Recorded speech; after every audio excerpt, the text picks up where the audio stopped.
ইসলামের ইতিহাসে দ্বিতীয় হিজরির ১৭ই রমজান এক অবিস্মরণীয় দিন, যা চিরকাল সত্য ও মিথ্যার পার্থক্যের মানদণ্ড হিসেবে ইতিহাসে ভাস্বর হয়ে থাকবে।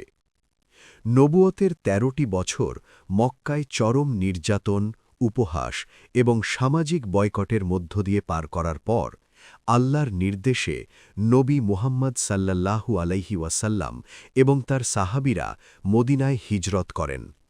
কিন্তু হিজরতের পরও কুরাইশদের শত্রুতা থেমেনি, বরং তারা মদিনার ইসলামী রাষ্ট্রকে অঙ্কুরেই বিনাশ করার জন্য নানামুখী ষড়যন্ত্র শুরু করে। মক্কার কুরাইশরা মদিনার আশেপাশে ছোট ছোট আক্রমণ চালিয়ে মুসলিমদের আতঙ্কিত করার চেষ্টা করত এবং মদিনার অর্থনীতিতে ধস নামানোর পরিকল্পনা করত। এই উত্তপ্ত পরিস্থিতির প্রেক্ষাপটেই ঐতিহাসিক বদর যুদ্ধের সূচনা হয়, যা ছিল মূলত আত্মরক্ষা এবং সত্য প্রতিষ্ঠার এক অনিবার্য লড়াই। যুদ্ধের অন্যতম প্রধান কারণ ছিল কুরাইশদের চরম ঔদ্ধত্য এবং মুসলিমদের সম্পদ লুণ্ঠন। মুহাজিররা যখন মক্কা ত্যাগ করেছিলেন, তখন তাদের ঘরবাড়ি ও স্থাবর অস্থাবর সমস্ত সম্পদ কুরাইশরা দখল করে নেয়। সেই সম্পদ বিক্রি করে তারা মদিনার ওপর আক্রমণ চালানোর শক্তি সঞ্চয় করছিল।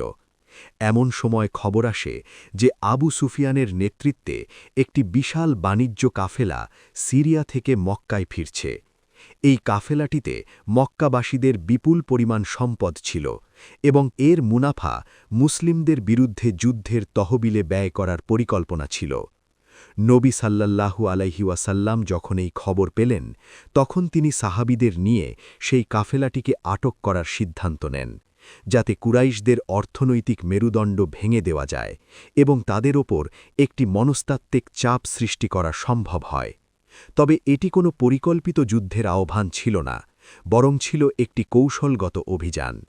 কিন্তু আবু সুফিয়ান অত্যন্ত চতুরতার সাথে কাফেলার পথ পরিবর্তন করে সমুদ্র উপকূল দিয়ে মক্কায় চলে যান এবং একই সাথে মক্কায় খবর পাঠান যে মুসলিমরা তাদের আক্রমণ করতে আসছে।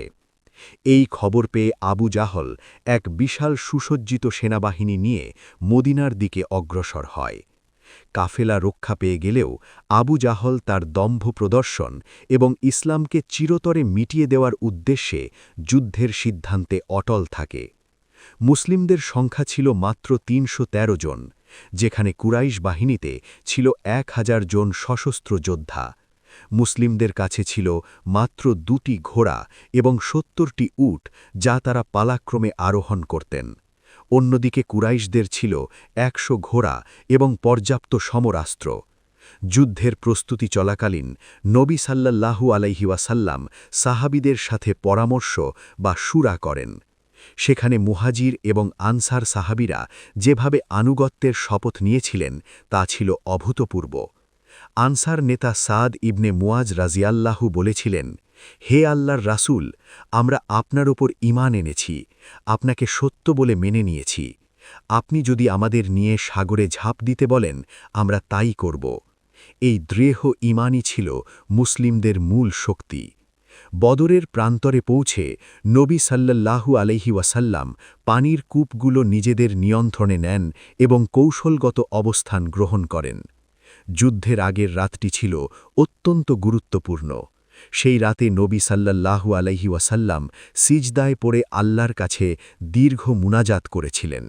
তিনি বলেছিলেন, হে আল্লাহ, আজ যদি এই ক্ষুদ্র দলটি ধ্বংস হয়ে যায়, তবে জমিনে তোমার ইবাদত করার মতো আর কেউ থাকবে না। তার এই আকুতি আল্লাহর আরশ কাঁপিয়ে দিয়েছিল। আল কুরআনের সূরা আনফালের মাধ্যমে আল্লাহ এই যুদ্ধের প্রেক্ষাপট এবং ঐশী সাহায্যের কথা বর্ণনা করেছেন। যুদ্ধের শুরুতেই আল্লাহ বৃষ্টির মাধ্যমে মুমিনদের প্রশান্তি দান করেন এবং বালুময় ভূমিকে শক্ত করে দেন, যাতে তাদের চলাচলে সুবিধা হয়। অন্যদিকে কাফেরদের জন্য তা ছিল পিচ্ছিল ও কষ্টকর। যুদ্ধের দিন সকালে নবী সাল্লাল্লাহু আলাইহি ওয়াসাল্লাম যুদ্ধের সারিবদ্ধ বিন্যাস সম্পন্ন করেন। আরবের প্রাচীন যুদ্ধরীতি অনুযায়ী প্রথমে মল্লযুদ্ধ বা দ্বৈরথ শুরু হয়। কুরাইশ পক্ষ থেকে উতবা ইবনে রাবিয়া, তার ভাই সাইবা এবং পুত্র ওয়ালিদ দম্ভ ভরে এগিয়ে আসে। মুসলিমদের পক্ষ থেকে হজরত হামজা রাদিয়াল্লাহু আনহু, হজরত আলী রাদিয়াল্লাহু আনহু এবং হজরত উবায়দা ইবনুল হারিস রাদিয়াল্লাহু আনহু তাদের মোকাবেলা করতে বের হন। অত্যন্ত অল্প সময়ের ব্যবধানে হজরত হামজা এবং হজরত আলী তাদের প্রতিপক্ষকে ধরাশায়ী করেন। উবায়দা রাদিয়াল্লাহু আনহু আহত হলেও পরবর্তীতে শাহাদাত বরণ করেন। এই শুরুতেই কুরাইশদের মনোবল ভেঙে যায়। এরপর শুরু হয় সর্বাত্মক যুদ্ধ।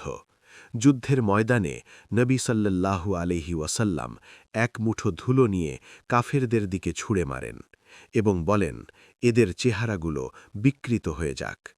অলৌকিকভাবে সেই ধূলিকণা প্রত্যেক কাফের যোদ্ধার চোখে গিয়ে পড়েছিল, যা তাদের দৃষ্টিভ্রম ঘটিয়ে দেয়। কুরআন মাজিদে আল্লাহ এর উল্লেখ করে বলেন, আপনি যখন নিক্ষেপ করেছিলেন তখন আপনি নিক্ষেপ করেননি, বরং আল্লাহই নিক্ষেপ করেছিলেন। এই যুদ্ধে আল্লাহ আসমান থেকে ফেরেশতা পাঠিয়ে মুসলিমদের সাহায্য করেছিলেন। সূরা আল ইমরানে আল্লাহ বলেন যে তিনি ১,০০০, ৩,০০০ এবং পরবর্তীতে ৫,০০০ ফেরেশতা দিয়ে মুমিনদের সাহায্য করার প্রতিশ্রুতি দিয়েছিলেন। ফেরেশতাদের উপস্থিতিতে কুরাইশ বাহিনী ভীত সন্ত্রস্ত হয়ে পড়ে এবং যুদ্ধের ময়দানে বিশৃঙ্খলা সৃষ্টি হয়। যুদ্ধের ফলাফল ছিল অভাবনীয় এবং সুদূর প্রসারী। কুরাইশদের অহংকার চূর্ণ বিচূর্ণ হয়ে যায়। তাদের প্রধান নেতা আবু জাহাল, উতবা, সাইবা সহ প্রায় ৭০ জন শীর্ষস্থানীয় নেতা নিহত হয় এবং সমসংখ্যক যোদ্ধা বন্দী হয়। মাত্র ১৪ জন মুসলিম সাহাবী শাহাদাত বরণ করেন। এই বিজয় কেবল একটি সামরিক বিজয় ছিল না, বরং এটি ছিল ইসলামের অস্তিত্ব রক্ষার লড়াই। বদরের যুদ্ধের পর মদিনার ইসলামী রাষ্ট্রের মর্যাদা আরব উপদ্বীপে বহুগুণ বেড়ে যায়। মদিনার ভেতরে থাকা মুনাফিক এবং ইহুদি গোষ্ঠীগুলো বুঝতে পারে যে ইসলাম এখন একটি অপ্রতিরোধ্য শক্তিতে পরিণত হয়েছে। এই যুদ্ধের মাধ্যমেই জিহাদ ও যুদ্ধের সঠিক নীতিমালা নির্ধারিত হয়।